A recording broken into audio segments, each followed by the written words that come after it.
put headphones on too? It's optional. Sometimes I wear them, sometimes I don't. I might take them off at some point during the recording. It does feel nice. I feel like you can adjust the monitor levels on the left side, so it's adjusting how you hear. Yeah. Oh yeah, I like it. All right.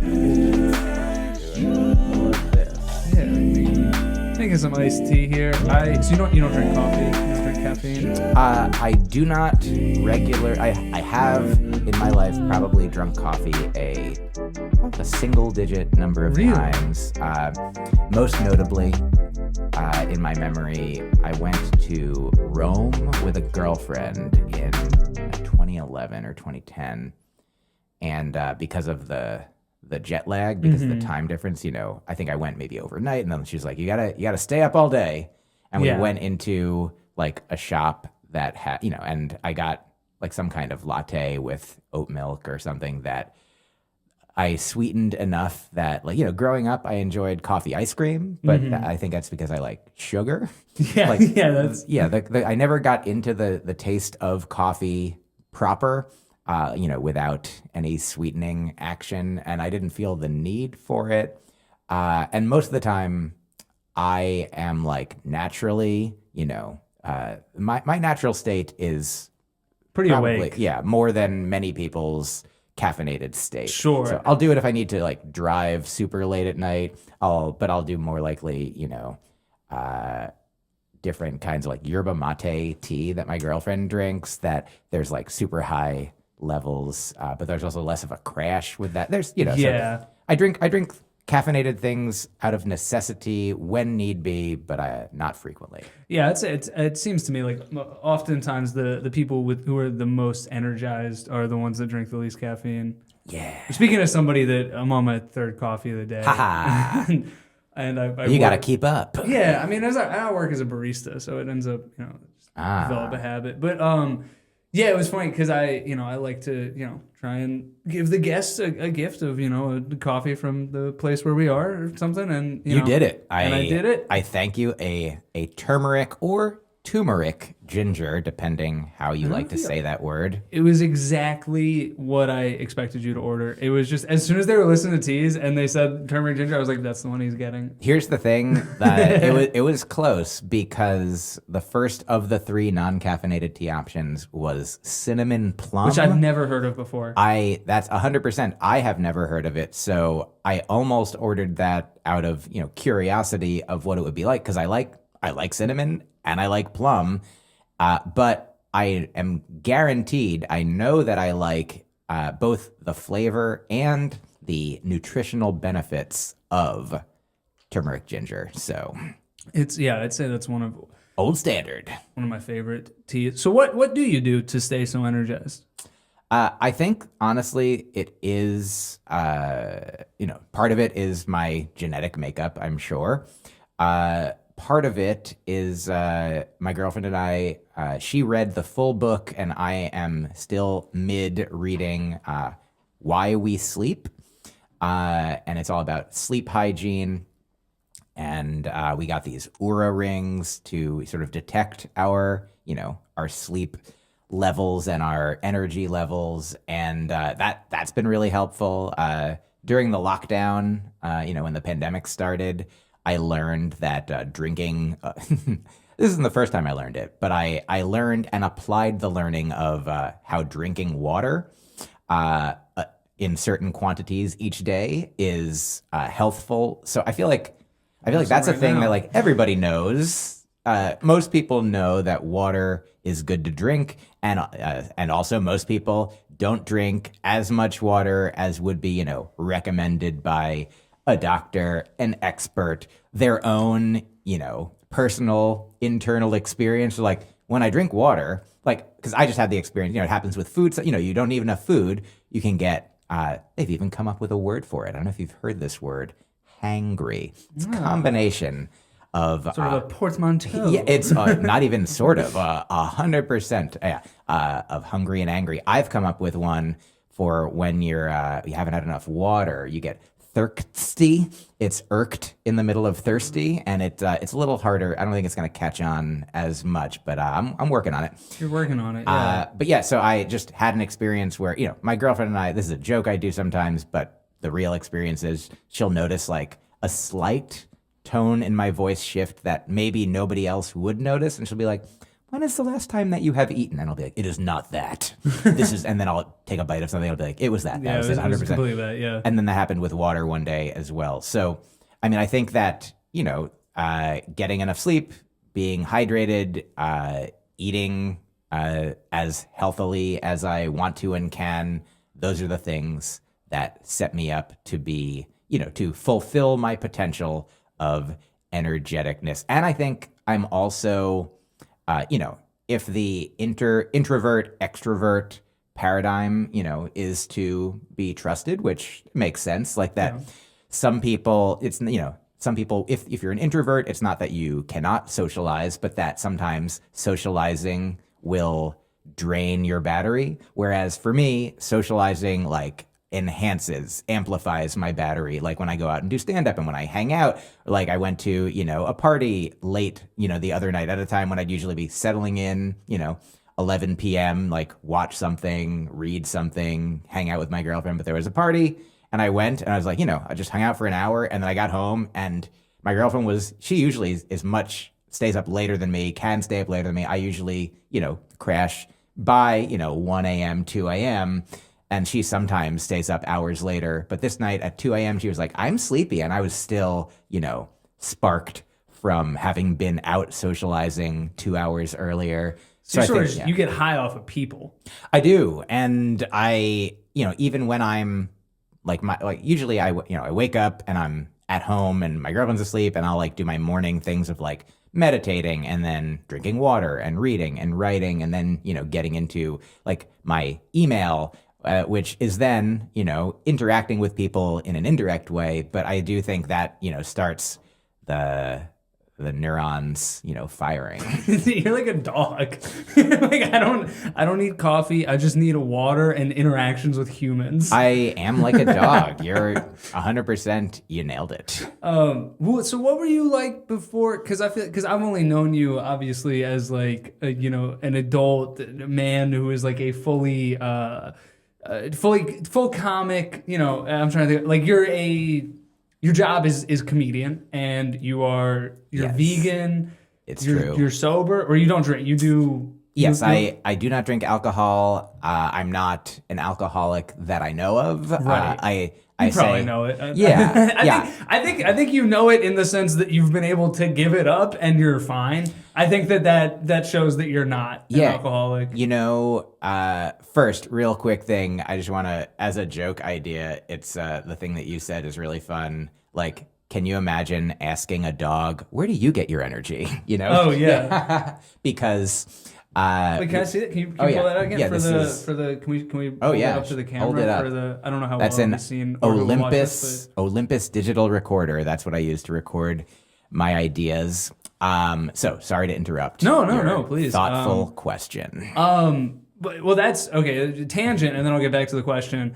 So you use that so anytime you have an idea, you sort of press that and you just record the idea. Yes.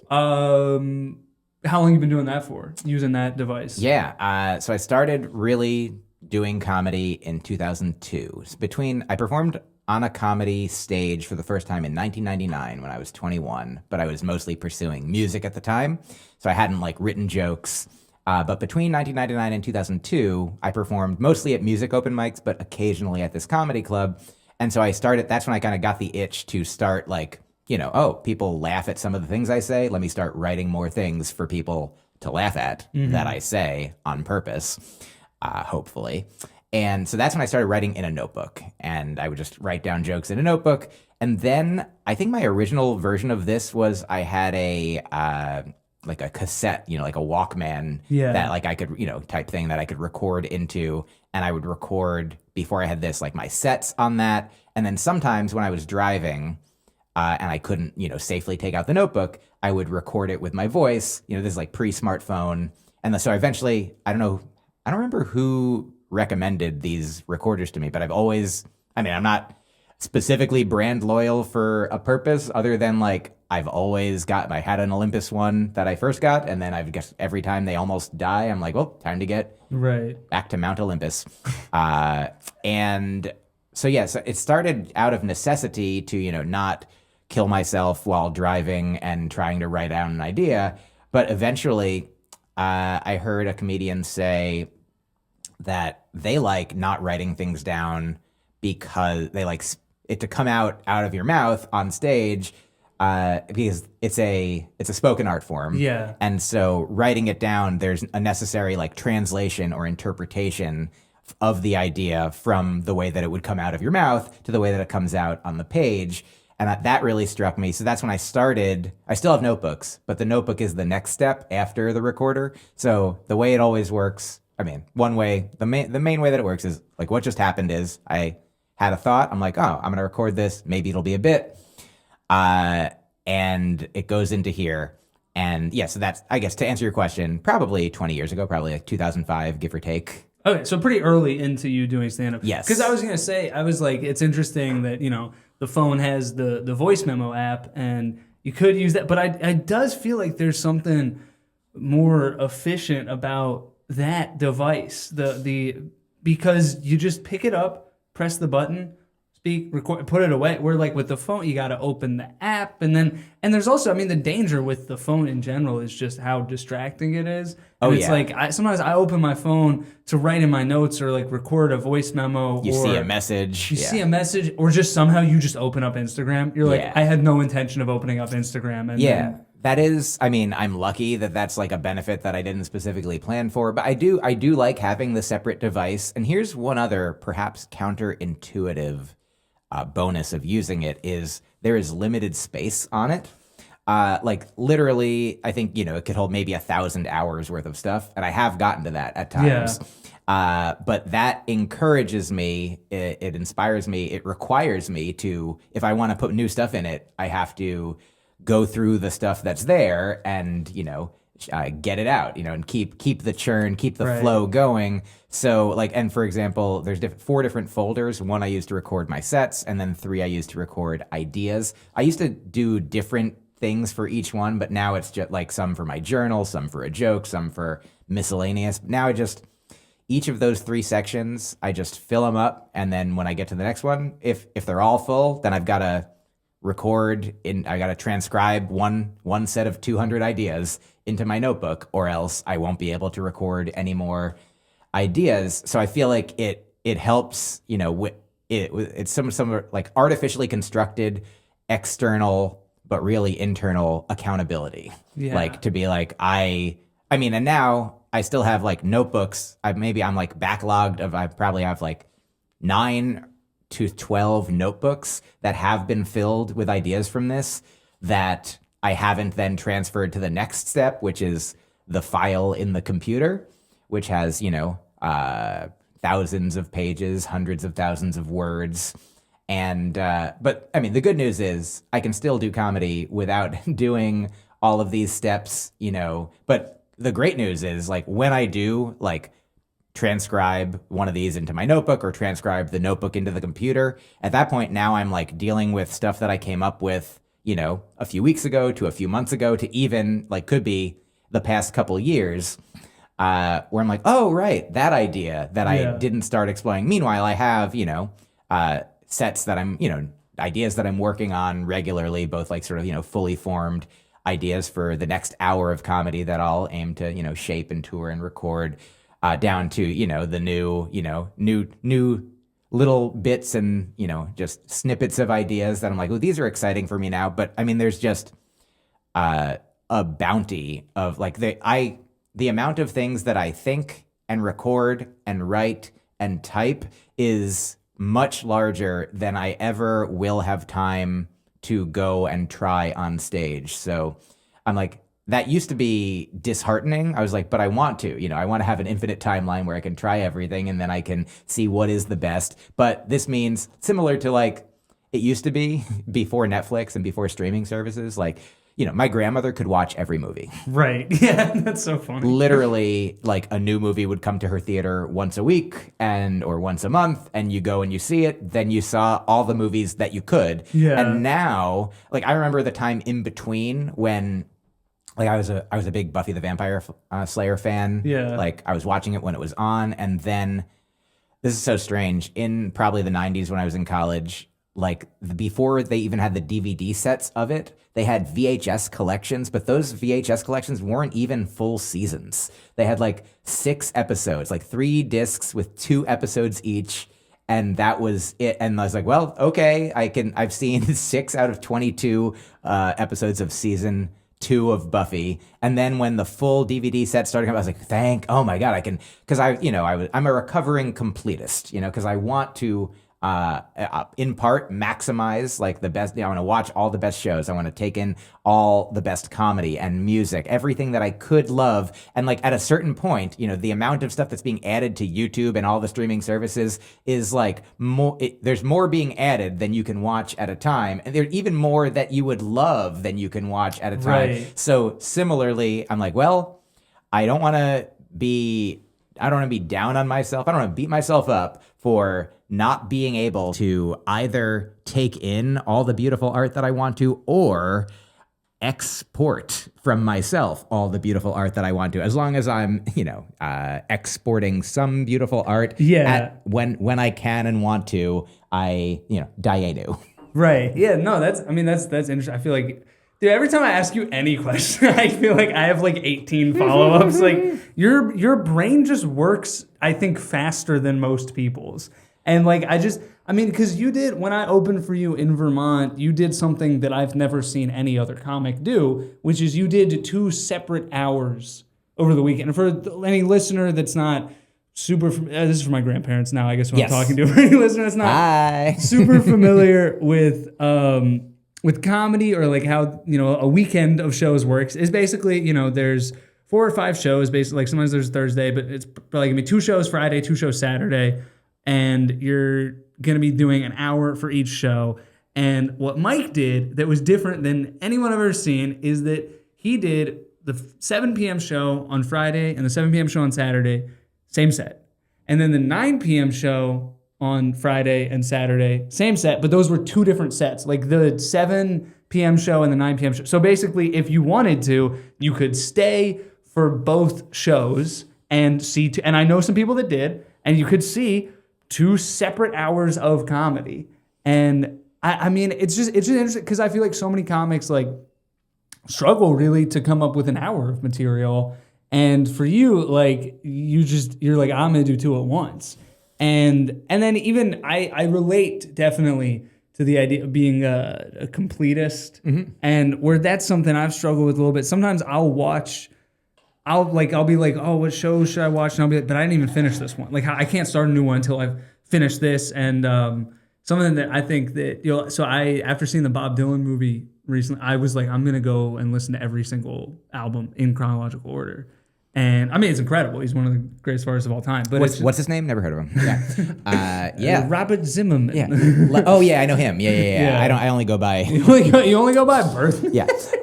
It's a weird quirk about me, and just kidding. Okay.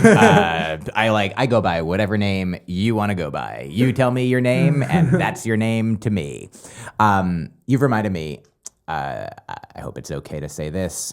When I was a kid, I got comic books from the comic book store. Yeah, not okay to say. Oh, okay. Well, then please continue. Yeah. Just kidding. One great. It was a good one. I'm taking an acting class. That was pretty good. You believe me? Do you read comic books? You ever? I did as a kid. Yeah. So every Wednesday was like new comic book day at the comic book store. And so whenever I've lived, I used to be near a comic book store. Like when I lived in Park Slope, I would go to this Galaxy Comics every Wednesday, see the new stuff that was out.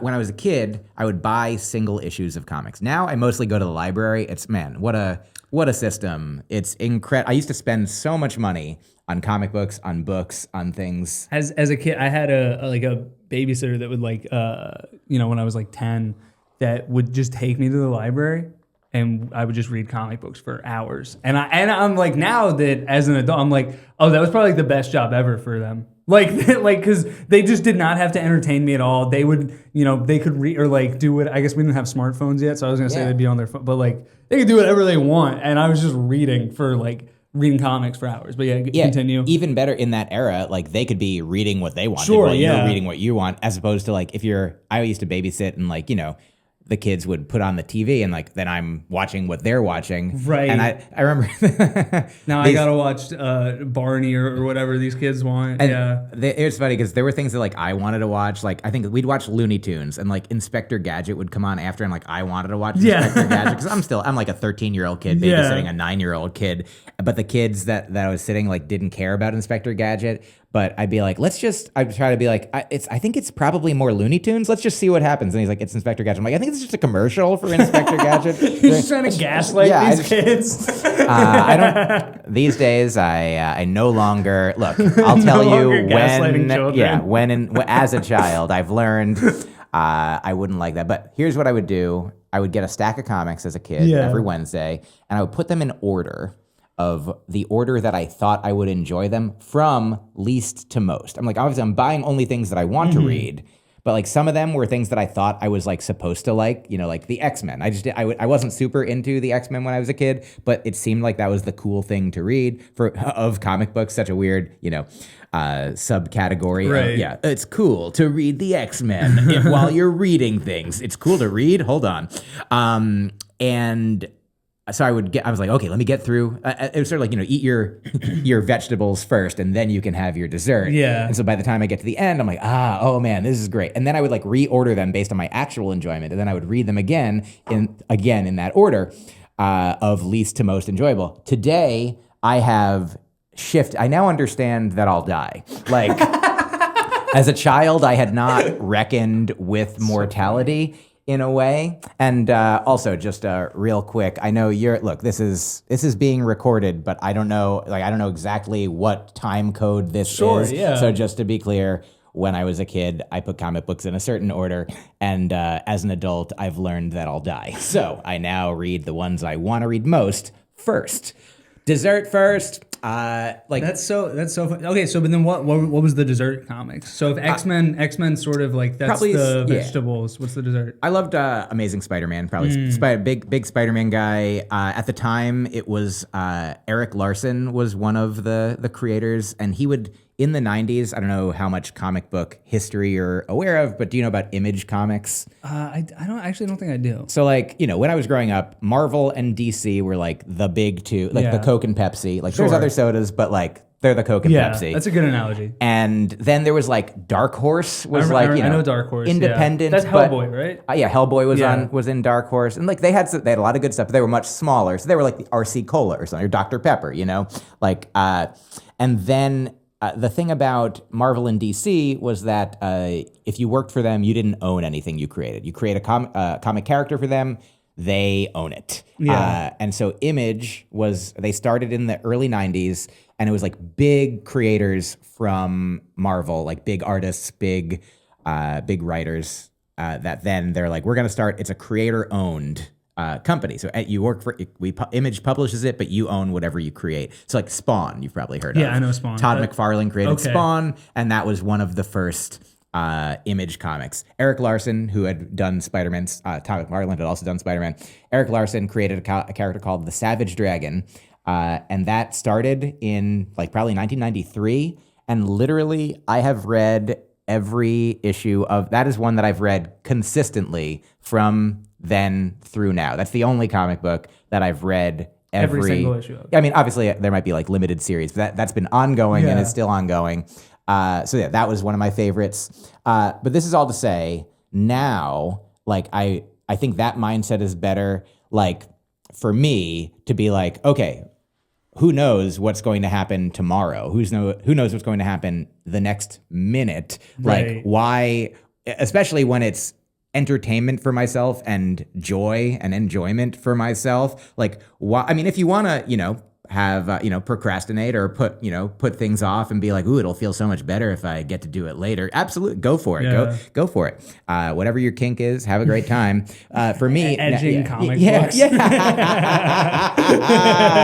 Yes. And now I'm just like, hey man, just I know what feels good. Exactly. Like just right now, I'm gonna read this one. Right now, I'm going to watch this show, like a new show, like the new Black Mirror season came out, and my girlfriend and I were like, we love Black Mirror. We're gonna watch that show now. We're in the middle of a few other things, but like that are seasons long. But like this is 6 episodes. We're gonna watch these now, and then we're gonna go back. But I mean, there's such a truly an abundance of like incredible like art that not that everyone can enjoy the same art, but there's so much art out there and so many platforms, and so much of it is free, and like that there's so much that can be enjoyed. And so I'm very grateful. And so like I have like lists, the Netflix queue, and like even in my own email, like drafts of like, movies I want to see at some point. And like I want to spend time at some point, like going through and being like, putting those in an order to be like,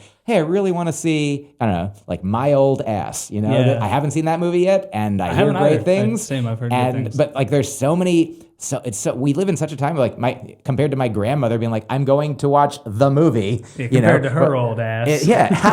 Very nice. Don't talk about grandma's ass. Unless it's as funny as that. Okay, you got it. But that now I'm just like, wow, like we're so, in so many ways, obviously, like technology is a double-edged sword, and, world economies can be shifted as a result of it as well. But, there's many things that we can't control. We are where we are. Time travel does not exist in a form that I can use to go backwards. And so where we are, I do my best to find joy in it. And so I am impressed and thrilled with the bounty of incredible art in the form of, TV, movies, comic books, music. It's just, it's great. Damn, you need the opposite of coffee. You need just like sleepy time tea all day. Actually, so you mentioned here was a joke I was going to say earlier. Okay. That I tell on stage sometimes about, so I stopped drinking years ago. I don't say, like, never had a rock bottom, but I had like a few rock middles, just like, ooh, that didn't feel good. That didn't, like, things didn't go the best. Like I'm okay. Everyone's okay. But alcohol doesn't serve me very well, whereas like psychedelics have served me. And even like in the past 5 years I'm 46, and just at the beginning of the pandemic, I reintroduced, weed edibles into my life in a way that I now understand that I was doing it unsuccessfully previously. Like I would be out, like I feel like for me, weed is not a super social drug. Yeah. Like I if I'm gonna be doing it with people, it's got to be people that I know. Now I can do like a small dose and like go socialize or be at a party or have a good time and walk around outside. But in the beginning, like I didn't have control over it, and I didn't understand like what it was. But now I've had good experiences to the point that I don't think I'm addicted to weed, because number one, I don't think that, addiction is a thing that can, manifest in many ways for different people. Like there are activities that for one person, like, some people can gamble responsibly, other people cannot. Right. Some people can drink responsibly, others cannot. Like there's a thing I've heard I really like, I forget, I don't know the original source, but it's don't drink to feel better, drink to feel even better. So what is that? So what is that? Oh, like drink to... I think I understand that. Sort of like, don't drink because you feel bad and you want to feel good. Drink because you're feeling good and you want to continue feeling good. Yeah, okay, if you think you'll... sense. Exactly. And so I feel like that sometimes with weed for me, like, I'll usually just do it at home, like with my girlfriend, like while we're watching something or just zoning out, listening to music, as opposed to like during, a day when I want to accomplish things. Like, but... So I think that is the anti-caffeine for me. Like they say that, there's indica, which is indicouch, and sativa, which for me is also indicouch. Yeah.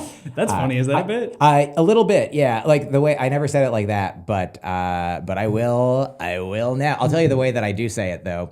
But first, right after these messages of me saying again, Sativa is also into couch for me. You know the Princess Bride? Yeah. The scene in which everyone, if you haven't seen The Princess Bride, pause, go watch it. It's pretty early on, probably like 20 minutes in. The scene with watch 20 minutes, come back to this, finish this. Then keep watching. It's a good movie. I mean, yeah. Maybe put the scenes of that movie in the order for which you want to watch, first to last, watch in that order instead of chronologically. So the scene where the Man in Black is facing off in the mental battle of wits with the Sicilian played by Wallace Shawn. Oh, yes, yeah. So it's so funny. Wallace Shawn. Yeah. Wallace Shawn is Sicilian. So good, so good. And so, the battle of wits is he's like, the Man in Black is like, there's two glasses, and one of them has iocane powder in it, which is deadly poisonous. And one of us I'm going to put them in front of it. You're not going to know which one is which. And then, while the Man in Black's back is turned, the Sicilian switches them, and then they both go to drink each, according. I mean, what a fun scene. If you can remember the first time you saw it, you're like, oh no, the hero is going to drink the poison and die. And then, spoiler alert, he does not. I mean, he does drink the poison. He does not die. Yeah. The Wallace Shawn does die. And then the Princess Bride is like, how did you know that that was what would happen? And he's like, I've been developing a tolerance, for this poison. So they were both poisoned. He would have died no matter what he took. I would not have died no matter what he took. And for me, what I'm saying is, if you're like, okay, one of these has sativa and one of these has indica, one of them will make you fall asleep, and the other, I'm like, I have no tolerance. I've been building up no tolerance for either of them. So funny. They'll both put me out. Yeah. But yeah, that's funny. I think I brought up that earlier. Thanks for coming back to it, because it reminded me of the question I wanted to ask, which was sort of like, what were you like before you were like as healthy as you are? Like, was there a time where you were like out, like where you were like drinking a lot or like eating unhealthy, like doing a lot of drugs? Like, what was that version of Myq Kaplan? Sure. Well, when I was like a teenager, I was pretty like sheltered. Like I was an only child. I went to a small school for elementary school, where like kind of everyone was friends. Like, I don't know if you ever had a situation where it's like literally there were only 20 people in our class, so we were by like necessity all friends. Yeah. Like there was like, occasionally somebody's like, well, that kid's a little weird, but everybody was like invited. About you or about? Once in a, maybe me, but maybe there was like some kids who were. Do you read the Judy Blume book Blubber? I know Flubber. It's very like that, but with a B and a totally different story. Everyone pause, read Judy Blume's Blubber, but basically, the main character is like a peripheral, like, middle school kid, and there's like the queen mean bee who like makes fun of this girl who's a little, I think, has some fat, so they call her Blubber. Okay. And that's mean, and they're rude, and the hero of the story like kind of like doesn't like it, but doesn't stop it. And then by the end of the book, they've like I think it ends with like this sort of tragic moral tale where the main character like didn't help, and now they are the victim of the mean person, and like Blubber's cool now. And so this is all to say, like, sometimes I was you were Blubber, sometimes you were not. Yeah, but there was like none of it was like very, when I was growing up, mean spirited. It was pretty cool. Like, so I was very fortunate in a way, and perhaps in other ways, there's people, unfortunate to people who are like, hey man, I hit my kids and I turned out fine, Sure, yeah. That I'm like, did you? Yeah. So yeah, my parents like treated me very well. I was cared for. My teachers, it was cool. Then I moved when I was like 12 or 13 and started over like right at the beginning, like of 8th grade through high school. I was in this new place. This is all in Jersey, right? Yes, there's a few different places in New Jersey. And so I was like at that new school, I didn't make friends early on. This was a bigger school? Yeah. It was like probably 200 kids in my grade. And that's a big difference going from like this tiny school where everybody's friends to, that's probably about the size of like the school that I went to. And it's like, yeah, it's a big difference. And I was nervous because I'd never really met people before. I just grew up with those other kids. Like we just spawned together, And so I didn't have, the social skills to like be I was friendly, but I didn't know how to be friends with people. I had a summer camp experience that was running concurrently. That is where I learned how to become social. Jewish summer camp? Not explicitly, but yes. Pretty much all summer camps except for the ones that are explicitly Bible camp. Non-Bible camp, non-sports camp. You are a Jewish sports camp. Usually, usually not Jewish. Yeah, like can be, but usually not. At my summer camp, I was good at sports. That's how Jewish it was, and so that's so funny. So there I was, and I was, I had a few friends there, and that was cool. And then my friend Ari, when I was 13, I owe a lot of my life today. There's so many things that go into, creating why we are, like all the causes. People say everything happens for a reason. I'm gonna blow my own mind here. New idea. Get ready. They say first. What was the thing I said before? Oh yeah, I was good at sports in my summer camp. Was so Jewish that you were. That's how Jewish I was. Yeah. That's how Jewish my summer camp was. Is I was good at sports. Okay, but people say everything happens for a reason, and that's wrong. Everything happens for like billions of reasons.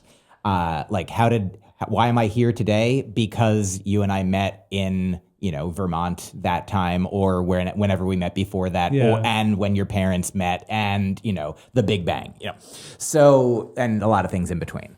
So this is all to say, but Ari was a kid who he was like socially, it seemed to me, well-adjusted, and also he liked me, and so we hung out a lot, and like made up weird like rules for games, like Calvin and Hobbes' Calvin Ball. Do you know Calvin and Hobbes? I do know. Calvin Everyone, pause right now. Read. Honestly, here's the thing that I've talked about, the various infinite Netflix queues of our lives. I variously throughout my life have thought about the idea of having a life syllabus for if I were designing curating the best art, the best experiences to have for people. I'm like, what would I recommend to almost anyone? Because, some people, I'm like, oh, you don't like horror? Then don't watch this movie. Right. Oh, you don't like rom-coms? Then don't watch this movie. You don't like sci-fi? Then don't read this comic book. But even people who don't like comic books, even people who don't like anything, I'm like, read Calvin and Hobbes. I think the life syllabus thing, I think that's a great idea. I think you should do that. Thank you. I think... Yeah, that would be. I mean, I think that'd be such a cool book to make. You just get to kind of recount your favorite. I think that's an incredible idea. Thanks, and man. I think you're a person that would be good at doing that. It's underway in some unofficial capacity as we speak. So far, the only things that I can say are definitely on it are Calvin and Hobbes and the Muppets.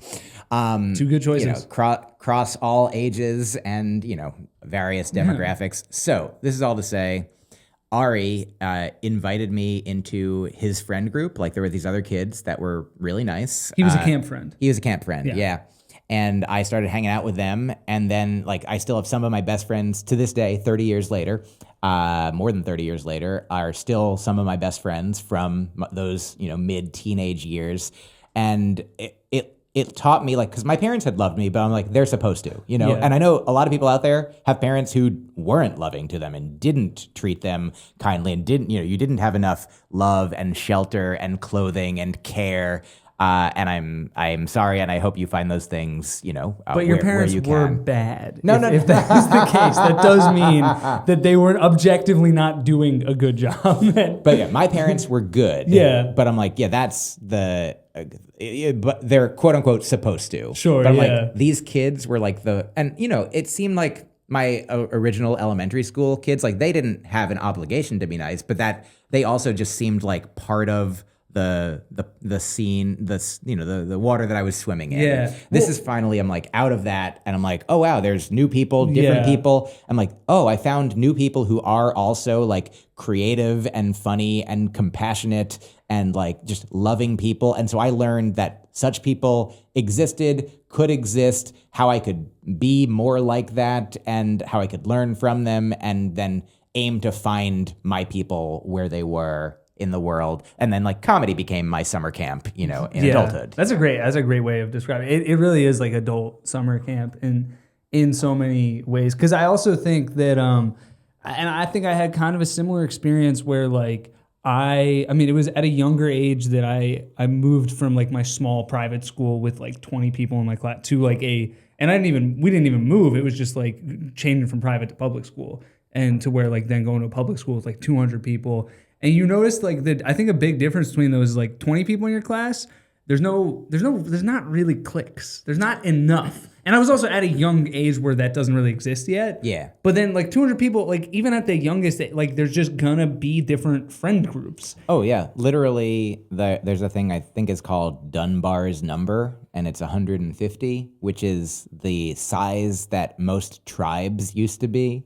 And so then that now is like evolutionarily, as I understand it, the number of people that you can basically know. Like you have a small village of 150 people. You can be like, oh yeah, you recognize everybody. Like you go to a school that has 800 people. You might, by the end of it, recognize most people or a lot of people or the people in your grade, but you don't know. Yeah. You can't name 800 people. Right. Like I, throughout the course of my life, have, had, obviously elementary school, high school, college, grad school, and then comedy and different areas of my life, different girlfriends and then their friend groups. And then I had a job once for a day with the Cutco knife company. Do you know that company? Did? Yeah. Wow. Yeah, of course I know. Of course I know Cutco. My cousin did that. I know so many people who did that. So literally, when I think it was maybe around the end of high school, beginning of college, I forget the exact summer it was, but I was living at home, in New Jersey with my mom, and I, got an invitation to do it like in the mail, and I was like, okay, I like making money. Selling knives, sure. Well, and so I went to like you had to do the demonstration where you cut through a penny. Yeah, you cut through a penny. You can cut through a leather shoe. Yeah. Yeah. Every you know it. Got it. Pause. Check out Cutco. Not important. not on the life syllabus. Honestly, this is enough. This is all you need. But they are good knives, as I understand it. Yeah, they actually are. So the point is, the first day I went, big convention hall, and. Our homework assignment before the next time to come back, when we would buy our $180, kit. That's probably how they made most of their money. Because most people aren't able to sell, or they give up, and so it's like that's that's the business model. It's a pyramid scheme. It literally is. Yeah, it's one of the definitive ones. Because they said to me, they said to all of us, they said your homework assignment is go home and then come back with a list of everyone you know, and that's going to be like, your initial like client base, everyone you know. Single person. And I was like, I was a super, high achiever, a maximalist. And I was like, how old were you? 17, give or take. And so I went home, and at my summer camp every year, there's like a directory of all the people who go to the camp. The counselors and the campers. And like, I didn't just include all the names, but I went through and I'm like, what names do I know? I'm like, which of these are people that I know? I went through them. I went through my high school yearbook. I went through and I came up with a list of 1,500 people. Like, there was 800 people at my school, and like the camp had like, so fun. And this few is before hundred kids. Facebook. Where like now that would just be your friends group. Oh yeah, this your is friends list on Facebook. This is the 90s. Yeah, this is 1995, 6, somewhere in there. And so I came back with a list of 1,500 names, and somebody there was like, wow, this is the most we've seen ever or in a while. And they were like, we're going to get you in a limo ride with the president of Cutco. Seriously? That's what they said. Did they do that? It didn't happen, because then when I came home and told my mom, hey, so I need to buy these knives and start selling them to everyone we know. And my mom was like, oh, I don't want you selling knives to everyone that we know, and thus ended my Cutco career, which I'm very grateful for. Dude, you could have been the president of Cutco. You never got to ride in that limo. Have you ever been in a limo? Yeah. Is it funny? For high school prom, we rented one, and that's maybe another time. That's the only time that springs to mind. You never had like an industry thing that... I don't think so. I mean, of course. Oh, yeah, I forgot about all those. No, I don't. Hey, if you had, you would not be on this podcast. I mean, I have been. I have been on a private plane to fly to a comedy show for a comedian I was opening for. Which comedian? I don't know if you would know his name. It's Louis C.K. Was it actually? It was. I didn't know you opened for Louie. Yeah. I know you were on the show, Louie. I was. There was a time. So yeah, obviously, I always think it's important for there to be an asterisk with his name. We're recording this post 2017, 2018. Yeah. There was a time in the around 2010 to 2012, I think, where I opened for him on a few different dates around, I think, in New Hampshire, in North Carolina, so one time I flew on a plane with him from Teterboro private airport in New Jersey to like gigs in like Virginia or the Carolinas, and then we flew home. So that it was pretty bananas. That's the only time you've flown private. What was that experience like? I assume it costs a lot of money, and it is. I mean, here's the thing: everybody, I think, walk everywhere, bike everywhere, sure, privately. But the experience of it for me was they were just like, you're leaving at 5 p.m. Like we're doing two shows, like a Thursday show and a Friday show. The Thursday show is like at 8 p.m. in Virginia. They're like, get to the airport at 5 p.m. in New Jersey. And I got there. They're like, the plane's leaving at 5. They're like, so just get there by 4:45, and I like park at the airport. Like literally, like we're on the streets of New York right now. We're looking out a window. It would be like, so I'd park my car where that car is, right in front of us, out the window, and then come in. If this was the airport, come in this building, and then right behind where we are right now is where the plane is. Wow. Like from the car to plane was like a thin building. And then it was just me and him flying, and there was a pilot and co-pilot, and how usually you show your ticket to the gate person. I just showed my ID. Like there's no security, like no line or anything. It's just the equivalent of security was me showing my license to the pilot. I was like, "This is me," and he's like, "Okay, get on the plane," and then we were on the plane. Wow. So having had the experience of flying private, and obviously, for the sake of this conversation, we'll ignore all the environmental impacts of private planes and like why like ethically you shouldn't fly private. If you were a person that could do that, like would you do you think it makes sense? Do you understand why people do it? I mean, it's it's very difficult to, extract. Sure, and obviously, I'm like, it's like being like, obviously, forgetting that murder is wrong, and once you kill someone, they're never coming back to life. But would you kill this guy you don't like? I mean, here, let me frame it like this I'll go more absurd to, I think, get at the spirit of the point that you're making. Like, let's say safe, ethical, and like environmentally sound and efficient and caring, like neutral, like carbon neutral teleportation was invented. And it was like, it worked and it was safe. And the only thing that was prohibitive about it is the cost. Like it costs a lot, like the same way that private jets cost a lot to fly. So the question is like, if you're somebody who's making, $10,000 for a show, or 20 or 30 or 50 or 100. And, let's say the teleportation costs $10,000. Like, I don't know what a private jet costs to rent, sure. But it could be 10, 20. I don't know. But it certainly, I'd be surprised if it was under $10,000. That would. I think more people would do it if it was under 10. Yeah. So. Yeah, but I think that based on, my knowledge of like the economics of comedy, like I heard once that Chappelle did a show at BU in like this hockey arena. Yeah. I forget the size of it, but it's an arena. It's an arena, and he got like $368,000 to do that. So if he were to take let's say a private jet cost $30,000. Let's say it cost 10% of his pay to get there. And he gets there way easier, doesn't have to go through the airport. Like, I can understand why a super famous person might want to do it. Though I also understand, like, sometimes if you're a super famous person flying just like first class, like there might be some airports have like secret passageways that they'll, right. You pay them more and they give you like a concierge service.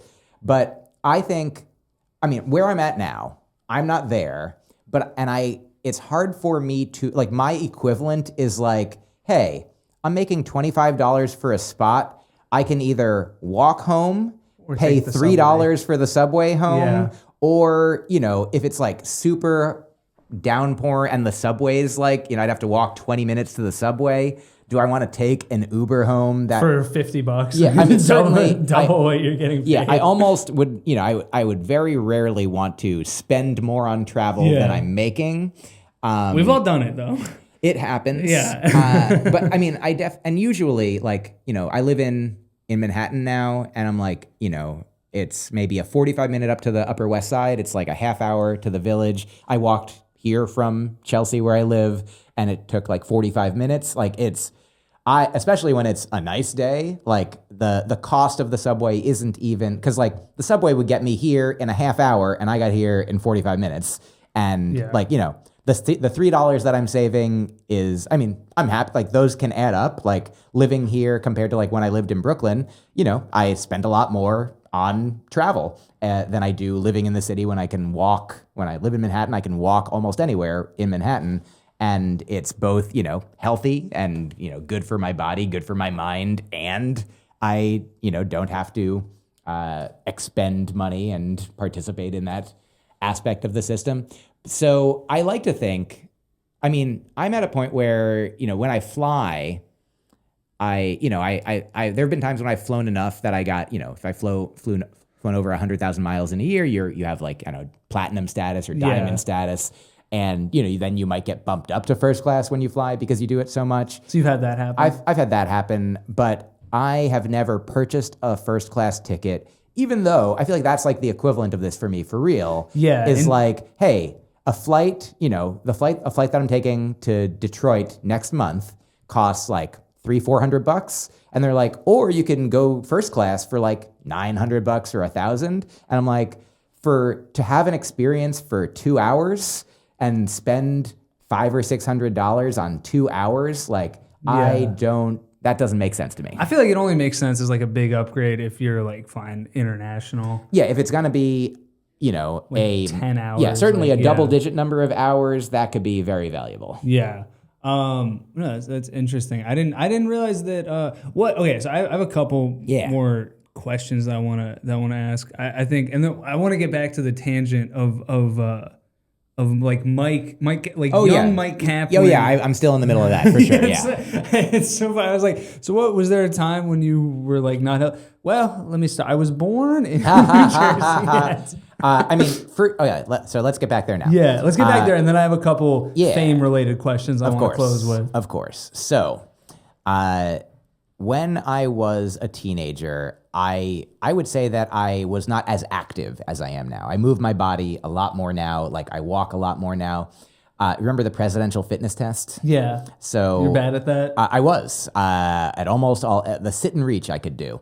Why is it called the presidential fitness test? I think it just was a presidential initiative at one point. Not to get too political, but I don't think our current president would do too well on that. Yeah, I used to have a joke where I'd say it must have come into being after President Taft.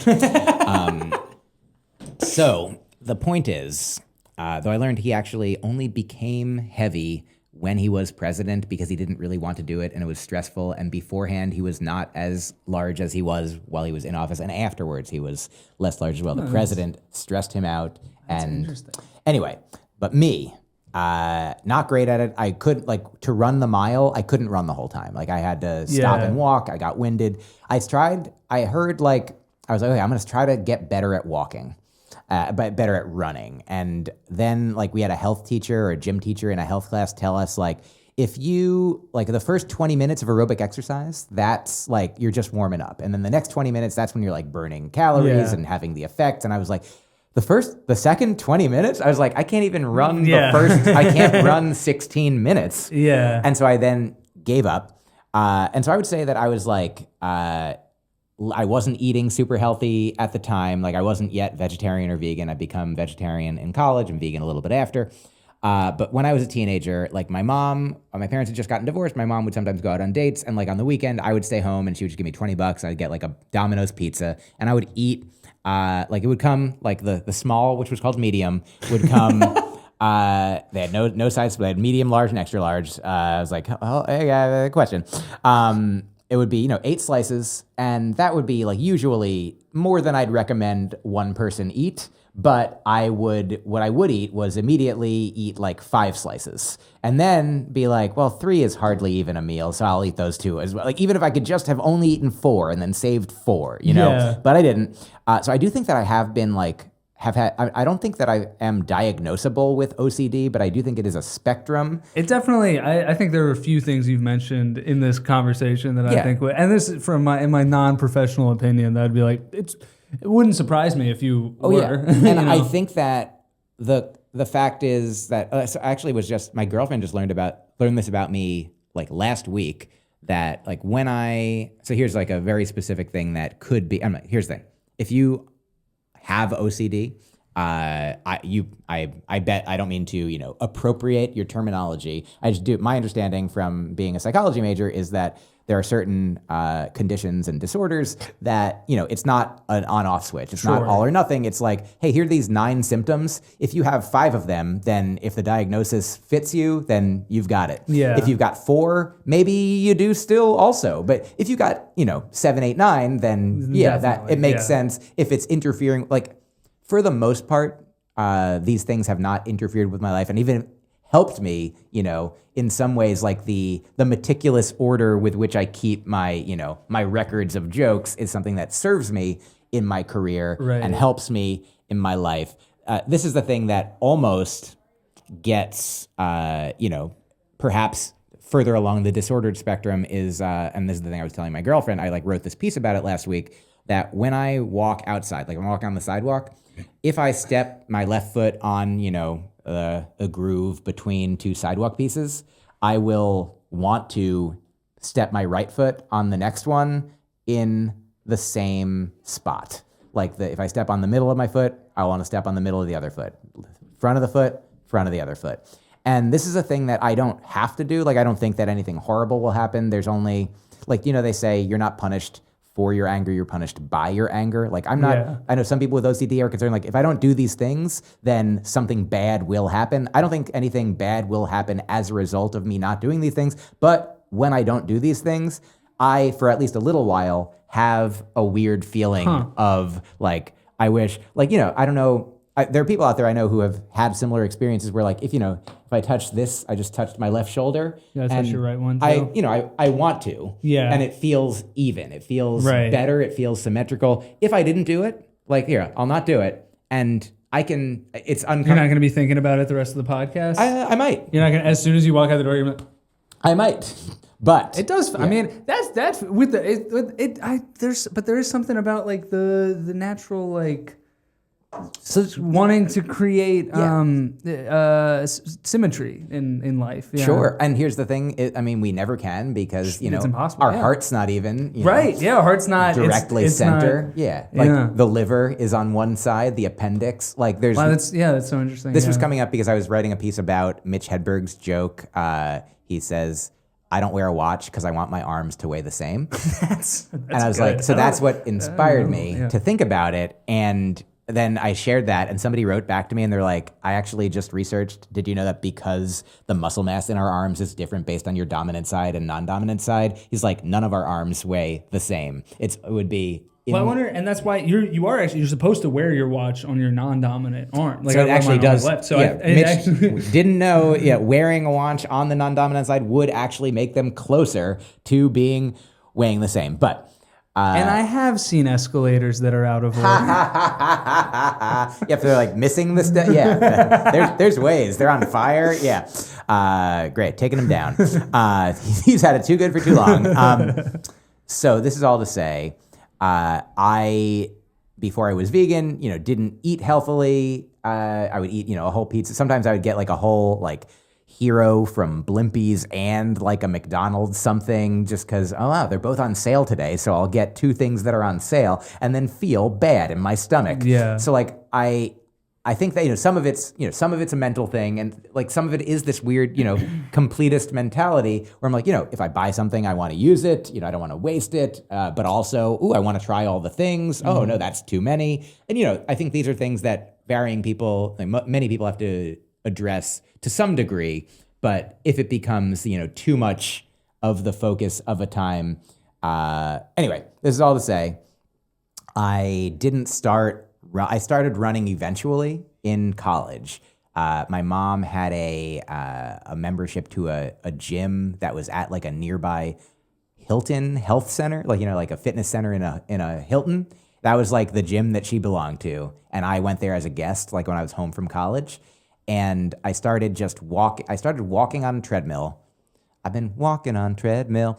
Whoa. And HBO would be playing, and I'd like watch a movie, and I would like run and walk and run and walk. I'd run as much as I could, and I'd walk, and I'd run as much as I could, and I'd walk. And I'd do it for like hours. Like just to watch an entire movie. Just watching a movie. And then I found after the course of a few weeks, I'm like, oh, now I can literally run for 2 hours straight. I was like, I couldn't do that before. Now I can. That was the first time I understood that, like, I think, here's the thing, in Buddhism, there's this teaching, there's 84,000 teachings that the Buddha offered.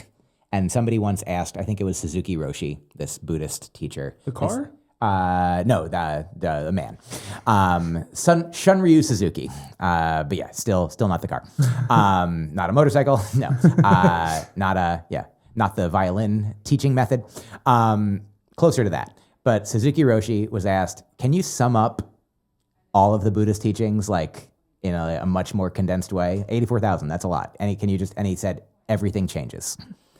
And that's a thing that many people, like, of course, that makes sense, but we still think of like ourselves like, I'm me. Like, I was me as a baby, I'll be me as an old person, I'm me. But really, there's almost nothing about you that is like physical matter wise. Like, you don't even remember most things from when you were a baby. You might not remember, like, if you at the end of your life, some people remember right up until the end, some people. So what is it? There's these mental things, there's these physical things. And this is all to say, I wasn't aware of how much I could change until I was like, oh, my body, I did something and now my body is different and I can do things differently now. And so that was like, and then that's around when I became vegetarian. So yeah, pre-college, I was absolutely like more sluggish, less energetic, less like physically active and capable, and more eating, things that I would call less healthy now. Were you like depressed or anxious during that time?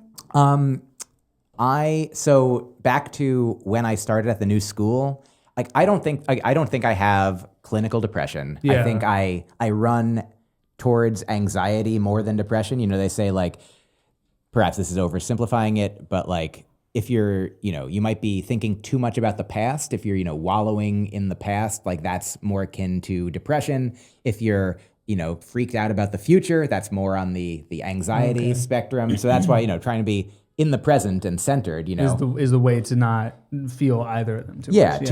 And we all, obviously, there's like, non-clinical levels of depression and anxiety. Like it's, I guess, either unfortunate that the words are the same words, like, because if you suffer from clinical depression, if you have diagnosable depression or diagnosable anxiety, it might even not feel like the same thing. It's like of a different order, at least, if not a different type entirely.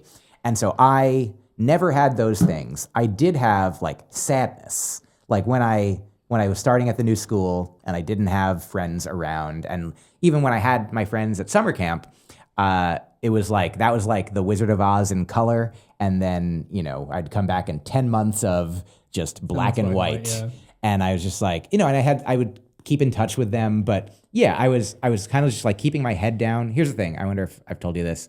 I read there's a study that said teenagers are less capable of identifying when a face of another person is afraid compared to angry. So that if you're a teenager, you're more likely to see an afraid face and mistakenly think it's angry. So that everyone in a high school, and this is resonant with my experience. I was afraid in high school. I was afraid of other kids. Occasionally kids picked on me. But even there were kids who were nice, and I was like, I'm suspicious, what's going on there? And they're just being nice. It's fine. And some kids, obviously everyone's going through whatever they're going through, and I don't know what it is. We only have access to our cockpit. Everyone else looks just like a functioning plane from the outside. But I remember being afraid, and now I understand everyone who I thought was angry might also have been afraid. They probably were. I mean, that's the thing about, I think, kids is that they're all afraid. And it's kind of true of adults too, like just people, like the plane analogy is I think really good, because it's like we are all just in our own mind, and we can't see into anyone else's. Absolutely. And so, that during that time when I feel like it's hard to pin, again, everything happens for 1 billion reasons. I can't pinpoint what changed when. Because everything was sort of a gradual accumulation of because the person that I was, the version of myself that I felt free to be at summer camp, that little by little seeped in. And by my senior year of high school, I had a small group of friends that I ate lunch with. Whereas in my sophomore year, there were many lunches that I just ate alone at my locker. And then when I went to college, I felt, this is the way that I put it. You ever do the thing where you stand in a doorway and you push your wrists against the doorway? No. Do you know this? Do it. Stop right now.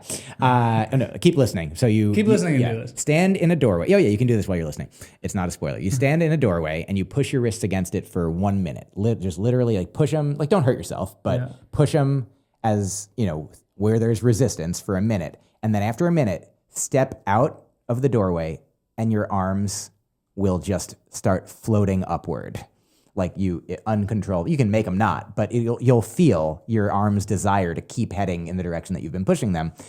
And that is the way that college felt to me after the pushing my wrists against the doorway of high school. I really felt I really felt like it was a struggle. I was sad at times. I was scared at times. Not always. I liked learning. There were some people who were nice. There were classes I enjoyed. It was, but there was definitely an undercurrent and sometimes an overcurrent of difficulty where I was, sad and scared. And then when I got to college, I was like, woo, I can fly now. It's all the things that had been difficult. And, again, a lot of them were stories that I was telling myself. I think that kid might be mad at me, I had no idea if they were mad at me, unless they were. There was one kid who, I played ping pong. I beat him. He broke my paddle. I'm like, he's probably mad at me. Or, there's probably something going on at home. Yeah, even that. It's he's not mad at you. He's mad at himself for losing. And probably he's mad at his family for. For making him feel bad and feel like a loser or something. Whatever it is, I love you. I think about you every once in a while. My ping pong paddle breaking friend. he's listening to this. He's been training his whole. He puts down the paddle. He's like, I don't even like this. Maybe he's grateful for me, getting him off of ping pong and onto whatever he loves. Do you know what he's doing? Is he an Olympic ping pong player? I don't. His name is too common. I can't search it. Okay. Well, but I guess I could search and see if there is an Olympic ping pong champion of his name. I should find all of them and be like, I wonder which one it could be. So... And then rank them from who you want to talk to most to least. Oh, yeah. But so... There was a time, it wasn't perfect in college and beyond, and it's still not perfect, but that was when, I felt like I had more control over, the circumstances of my life. And I did start, becoming vegetarian, eating potentially healthier, exercising more, sometimes even a little too much. Because I got into that obsessively. Yeah. Those. In terms of drugs and alcohol, though, was there ever a time where you were leaning heavily on that? Short answer, no. Oh yeah. So when I was like a teen, like growing up sheltered, my parents were like, no drugs, no smoking, no alcohol. I still have. I've never smoked a cigarette, like a tobacco cigarette. Really? I'm sure that I have had tobacco like in a spliff at various points, but I've never like tried to have tobacco, and I've explicitly tried not to have tobacco. Yeah. Because I agree with my parents about that. Yeah. I also like tried alcohol for the first time when I was like, I don't know, an adult gave it to me once when I was like 14, 17 in there, and it didn't taste good. And I was like, no, thank you. Like with coffee, I'm like, why do I want to develop a taste for it? In college, I went to some parties. I tried, drinking, and I never liked beer. I didn't like, I liked sweet things. So eventually, here's the thing, in comedy, you work some places like where I started, the comedy studio, the owner would buy you a drink after the show. And so I'd be like, well, I'm not gonna be rude. And so I would just get like sweet drinks, and I would drink them and it would be fine. And I remember the very first time that I performed at Acme in Minneapolis was 2010, right after I did Last Comic Standing. And I get there, it's an amazing club, still one of my favorites to this day, one of the best clubs, Acme Comedy Company in Minneapolis. And I get there and they're like showing me around. They're like, you get a free meal every night if you want, and you can have anything to drink that you want. And I was like, well, clearly that's part of my payment package, and I don't want to leave any money on the table, even if it's in the form of alcohol. And this is a point where it's 2010, so I was like, a little in my early 30s, and I'd never had a problem with alcohol. I always drank only socially, never purchased alcohol at home, like just at a party, at a show. Especially, it's so weird, moved to New York in 2008, and that was when you do shows, and like sometimes you get paid in drinks only, you know? And so I was like, okay, I'll get a drink. I learned how to I was like, I'll start drinking wine, because I hear that's like one of the healthier drinks that you can drink. But that I learned, more recently, that's wine industry propaganda. Wine is also just sugar that you're drinking. And there's some grapes involved, but it's not quote unquote healthy. But for the while, it's probably healthier than like the super sugary drinks than I was. Yeah. And so I was drinking, and so I got to Acme in 2010, and the first night, I didn't drink like a lot before shows. Like very first time I recorded an album in 2009, I had never drunk before a show. And the week before my recording, I had a warm-up show where I had half a cup of alcohol, like half a glass of alcohol of like wine. Yeah. And I felt super loose on stage in a way that I never had before. And I was like, that's good. And I did that. I had a half a glass of wine before my taping. And I feel like that was more on the spectrum of drinking to feel better. Like, Mitch Hedberg, I hear, would sometimes for a late night show, like slam, a whiskey, like moments before he would go on stage. It hits him right as he wants it and needs it to help him with the nerves. That's a story that I heard. I don't know how true it is. Well, he was also like an addict too. That for sure. Did you ever meet him? A few times, yeah. Did you open for him? Never. I came close a couple times. What was it? Because that was another. We can get back to the drinking thing, but I wanted to ask you if you ever met Hedberg, because I know you're such a big fan of him. Gigantic fan. And as he's like a true like comics comic. I think so many of us are. He is such fans of him. Yeah, I wonder what was that like when you did meet him? Yeah, so I saw him perform 3 times, and I met him at 2 of those times, like in passing, in a way that if he were still alive, and or in the days before he died, if I ran into him again, I don't think he would be like, I remember you. So I remember him. I don't think he would remember me. But one of the shows was at a college, like in Amherst, Massachusetts. Might have been Amherst, or just one of the schools around there. And he was performing in like a chapel. And I lived in Boston, and I was such a huge fan. And I like drove 2 hours got there early. I got there at 6 p.m. for an 8 p.m. show. And I'd only been doing comedy a couple of years. It's probably like 2004. But I had, 10 or 15 minutes, and I was like, oh man, I wonder if he has an opener or needs an opener. I thought about asking like the kids in charge. I was like, do you have, like, does he have, can I open? Can I tell some jokes? And I did not, I chickened out. I didn't ask. I just sat in the front row. And then before Hedberg comes out, a student comes out to introduce him and says, "So I'm about to introduce Mitch Hedberg, but he said he usually travels with an opener, and he always likes to have somebody tell at least a couple jokes. So he just gave me $30 backstage and told me to tell a couple jokes."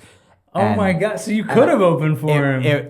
It was, for a time, the greatest regret of my life. And then I was like, oh, maybe I'll get another opportunity. And then I almost got an opportunity at another school, but they booked me, but then found out he was bringing an opener. So I got to see that show. But for the show at the chapel that I didn't open for him and almost could have, after he got off stage, I sort of followed him because it was not a proper venue. And I don't recommend doing this at all. I was a fool to do this, but I just sort of went up the stairs in the direction that he was heading, towards his green room, and I was like, Mitch, and I just told him how much I loved him, and I gave him a copy of a CD that I had just created that was half mostly music and some comedy that I'd recorded at this open mic in Boston, and I gave it to him. And here's the beautiful thing, and he thanked me. He was very generous. He was very kind, especially to somebody who's following him. And then I met him because he performed on Mike Birbiglia's first album release show at the Comic Strip in New York, probably also around 2004, give or take a year. And he was cool then. And I, just hey, just every time I was a fan. And since then, I have become friends with Lynn Shawcroft, who he was married to. Okay. And so she used to travel with him a ton. She would sometimes open for him. She was a comic who was living in LA at the time. I think that is still where she lives, somewhere in that vicinity. And so we ended up on shows together, and she's friends with other comedians, so we had some friends in common, and we just became friendly. And then over the past several years, I've just been in touch with her for many years as just a friendly acquaintance for much of it. And then I think it was during the pandemic that I am capable of, the same way that I am capable of, keeping 2 hours or more of comedy in rotation and having, a recorder and notebooks and files full of jokes that I'm constantly striving to, figure out what are the ones that are the most important for me to tell right now. I also keep in touch with a lot of people, more than 150 people. I don't know how many I could name off the top of my head without my phone, but I could name a lot of people. 'Cause I've met in the past 20 plus years doing comedy, hundreds of comedians who I legit would consider a friend. If I'm in a town and they're in a town and there's nobody else around, we're going to get a meal and we're going to hang out. You and I don't hang out all the time, but we communicate. Yeah. Yeah. And so Lynn Shawcroft, over the pandemic, we ended up, communicating more and talking on the phone a few times, and just it was a really cool vibe was established. And so we're friends now. And I'm really grateful that so I've been doing this project where I, sort of analyze Mitch Hedberg jokes and some other jokes, and just every one that I do, I share with her, and she really, so cool. She loves it and she appreciates it. And she told me she was going through either a storage unit or somewhere that she and Mitch, owned, that they just have a bunch of stuff. And she sent me a photo of the CD that I handed him more than 20 years ago. Wow. She's like, he kept it. She has it. Do you know if he listened to it? No idea. No idea. Wow. That's pretty incredible that he kept it. Okay, wait. So there I was at Acme. Yes, I now, this is, I think, a year after I recorded the album, where I'm drinking half a drink or one drink before I go on is okay, and in fact even can loosen me up, because it's it's a middle path thing. You don't want to be too loose, or you might be out of control. You don't want to be too tight, too rigid, you want to. The Buddha had a student who was a lute player, perhaps a stringed instrument player, and he asked once, do you recommend in practicing, obviously there's these regimented practices of meditations and lessons, should you follow them rigidly, or should you, try to be gentle? Because you often say try to be, gentle and loose. And he's like, well, do you want the strings on your instrument to be too tight or too loose? So if they're too tight, loosen them. If they're too loose, tighten them. And so I think I was tighter, just as a person, as a being, and that in on this anxiety spectrum. And so I do think that alcohol, it isn't like the best solution, but that's what that was doing. And then my maximalist tendencies got the best of me. And so this only happened a few times, but the first day that I was at Acme, like a Tuesday night, I drank a drink, and then, when I got there, and then I was like, oh man, they have so many cool looking drinks. And so after my set, I just hung out and drank, probably had like 5 drinks. And for some people, 5 drinks is fine. And for me, it was not. I'm for small, somebody who half a drink is gonna loosen you up. 5 drinks is probably a lot. Yeah. And so the next day I had like a massive hangover, and I was like, no, thank you. And so then I was just like, well, don't do that. I was like, I don't want to get ripped off, but I'm gonna get off. Like, look, they'll give me as many drinks as I want, but what I don't want as many things. I want to have the right thing, the right amount of thing, and I want to have my mind be and my body have the feeling. I want to have the best feeling that I can have. And at some point, there's diminishing returns, and not even diminishing. Like they'll take away your returns. Yeah. So that happened once. One time I was opening for Todd Barry in Savannah. And a similar thing happened. We went out drinking after a show, and I like slipped and like fell off a stool, and he was like, maybe enough. Todd seems, I don't know him. He's another great comic, but he seems like a guy that could put back some drinks. He was certainly putting them back more responsibly than I. And then one time, the only other time I remember being really sick from alcohol was in college. I was in an a cappella group. We were on tour. We went up to Montreal, and we went to a few different, like a bar, and like we sang, and somebody bought us a pitcher, and not everybody in the group drank, but I'm like, they bought us a pitcher, we got to drink it. And I was like, I don't even like this beer. We went to a strip club. There's a 2-drink minimum. I didn't realize you didn't have to get alcohol. I drank more drinks there. We go to a venue, another strip club. I think I pass out, just like lying, while stripping is happening. And then they're like, it's time to go. I wake up, I go outside, I puke.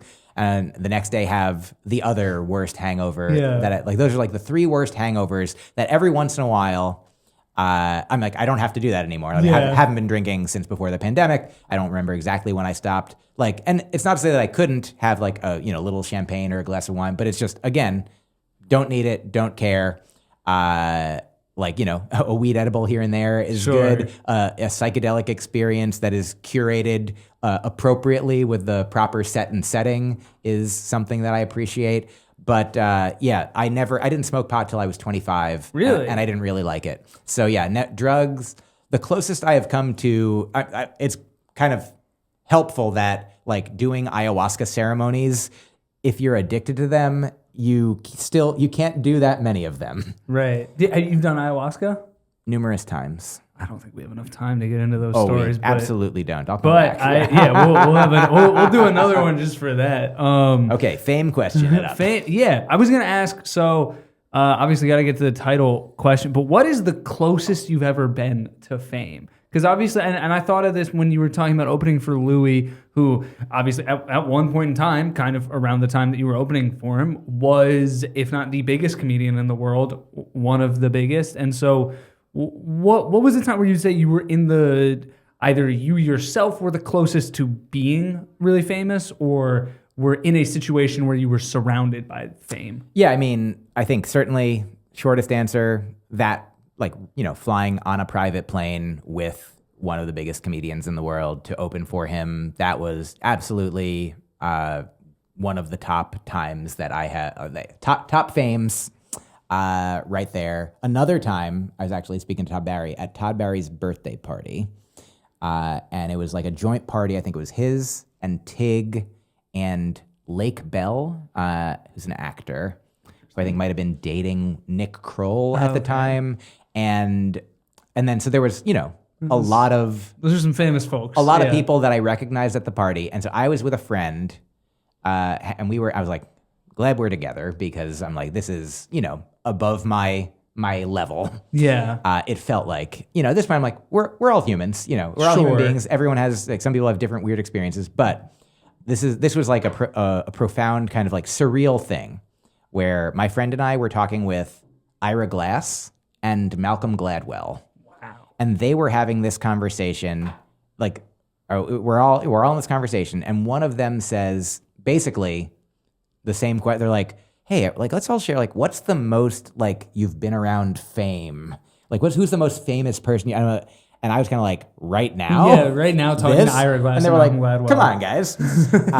So that is another, I think, relevant, funny experience. Also, real quick, I want to say, so the show is called Why Aren't You More Famous? Yeah. I hope that this show makes you famous enough that you can get guests like Kevin Hart or, or Tom Cruise or Meryl Streep, and then say to them, why aren't you more famous? The people who are the most famous. It's funny, Kevin Hart always comes up as the example of like, because it's sort of like there's the question of like who would be too famous to be sort of like eligible to be asked the question. He's one of the people that always comes up every time as like an example. I mean, in stand-up comedy, it's hard to think of someone who, I mean, he is also a movie star. Like, yeah. Are there any other stand-up comedians who are movie stars? Right now, I don't think so. Yeah, so I think it's like, you've had like, your Eddie Murphys and Steve Martins, but I think at this point in time. Yeah, he is the like current active stand-up comedian who is a movie star as well. Yeah. So I guess, I mean, the last time I asked you this question, you gave a 20-minute answer. Right now we have 1 minute, yes. So it's a sort of rapid fire. Yeah. Why aren't you more famous? I don't want to be. I mean, I probably mentioned this, but I'll say the Bill Murray quote and the Jim Carrey quote. Do you know these? I know the Jim Carrey quote. Okay. The Jim Carrey quote is, I hope everyone gets all that they dream of, so they find out that doesn't do it. Bill Murray's is similar. He says, for anyone who, this is a paraphrase, but he says, for anyone who wishes to be rich and famous, try just being rich first. Oh, I have heard that. That's a good quote. It's very Bill Murray, too. And yeah. So, I mean, here's the thing. Are you rich? I have enough. Right now, I'm working on it. It's my spin-off podcast. Yeah. Why aren't you more rich? I like it. The other day, I posted this. Hopefully, this will only take a negative minute. But I posted this joke thing to social media, and I posted it to Threads. And it's basically, I said, every comedian's joke, every comedian should be able to entertain any audience. Every song should be musically appealing to everyone who can hear. Every food should taste good to every sentient being, and everyone in the world should agree with my point and like and share this post.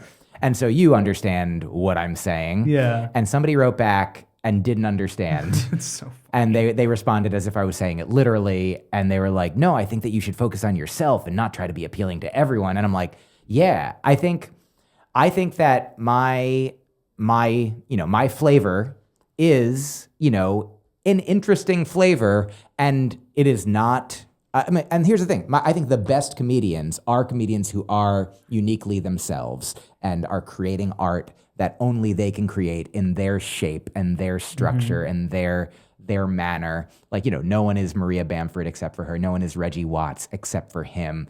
No one is Emo Phillips. Yeah. No one is Wendy Liebman, no one is Kamau Bell. I'll keep how long do we have? Negative. Just spend 20 minutes naming comedians. So, I mean, I would say all those people, very individual, yeah. So I think that, why? And I'd say that about you as well. Yeah. And that's it. Thumbs up, so the answer, to be continued. Myq Kaplan, everybody, watch his special when it comes out. Watch all the special. I'm holding my hand out for a handshake. Oh, thank you so much. I'm watching it on TV. I'm like, hey, that guy's getting dissed. Yeah. Watch his special when it comes out. Watch all the specials and TV tapings that exist already. Myq Kaplan. Thank you. Cool. Thanks. Oh, yeah. Absolutely, yeah. Hope to do it even more. Yeah. Want to? Oh, yeah, of course. And, absolutely.